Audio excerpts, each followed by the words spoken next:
నమస్తే అండి, నేను పార్వతిని. ఇవాళ పావు బజ్జీ తయారు చేస్తున్నామండి. దాంట్లో కావాల్సిన పదార్థాలు ఎడ్ చేసుకోవాలి చూపిద్దామని తీస్తున్నామండి వీడియో. ఇవ్వండి దానికి కావాల్సిన పదార్థాలు ఎడ్ చేసుకోవాలి చూపిస్తాం తయారు చేసేటప్పుడు. ఇవ్వండి దుంపలు ఉడకబెట్టి సన్నగా ముక్కలు కోసాము, చిన్న ముక్కలు.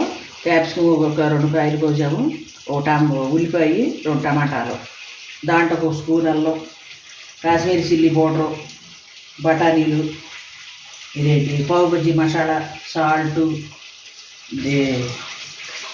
కస్తూరి మేతి. ఇవ్వండి బటర్ వేసుకోవాలి.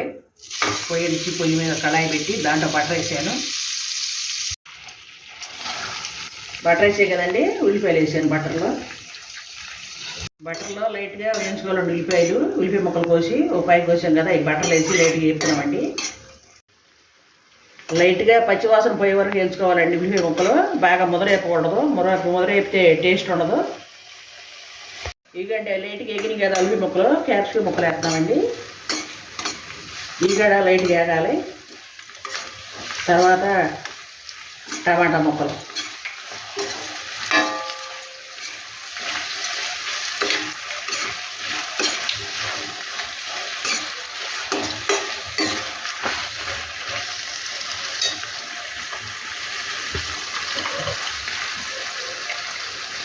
ఇదండి బంగాళదుంప ఉడికినాయి కదా, ఉడకబెట్టింది బంగాళదుంపలు వేస్తాం. తర్వాత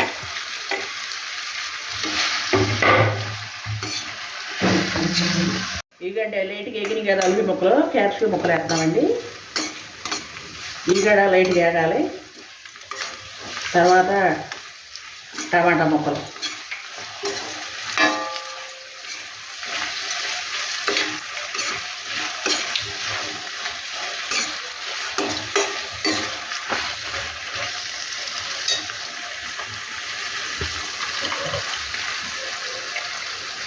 ఇదండి బంగాళదుంప ఉడికినాయి కదా, ఉడకబెట్టింది బంగాళదుంపలు వేస్తాం. తర్వాత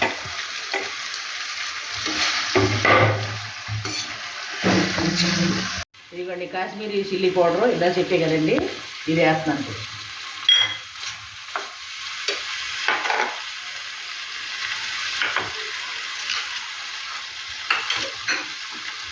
సాల్ట్ అండి రుచి సరిపడా 2 స్పూన్లు ఉంటాయి.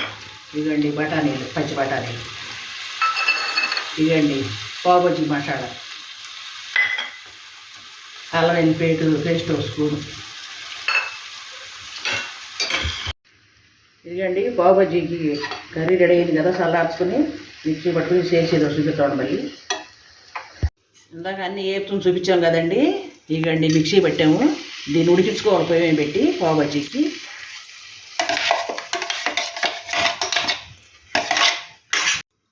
ఇట్లా ఉడికించుకోవాలండి, మిక్సీ బట్టి చాలా మెత్తగాను ఇట్లా ఉడికించుకోవాలి.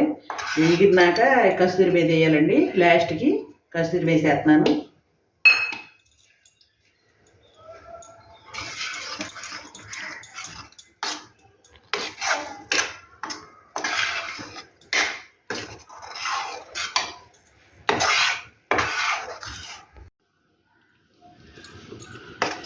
రెడీ అయిపోయిందండి. ఇక లాస్ట్ కొత్తిమీర వేస్తున్నాను.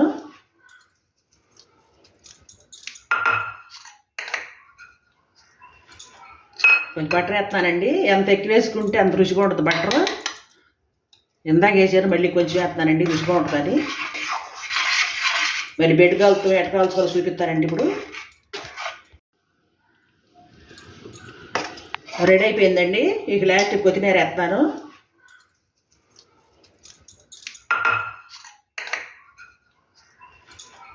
కొంచెం బటర్ వేస్తున్నానండి. ఎంత ఎక్కువ వేసుకుంటే అంత రుచిగా ఉంటుంది బటర్.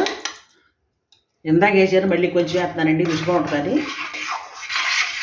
మరి బెడ్ కాలుతో ఎట్ట కాల్చుకోవాలో చూపిస్తానండి ఇప్పుడు.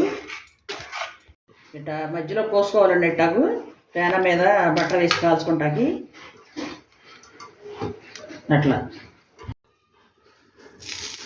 బటర్ వేసుకుని బటర్ మీద ఇట్లా పెట్టుకోవాలండి రొట్టి.